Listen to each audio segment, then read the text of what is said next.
Ano idadaming mo asawa ko? Sa battle isasali. Kung mag-iimbento sa anak, pang klase ka na pare.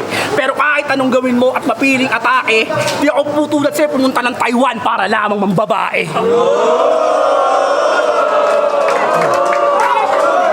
Freestyle lang! Sinapuso ko na! Di ko na kailangan pangalanan, itinuro ko na!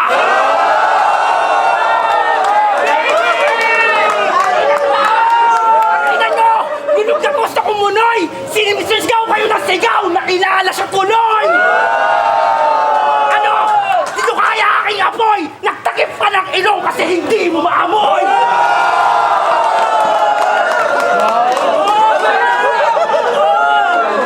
Pero okay lang. Lahat naman dito babaero eh.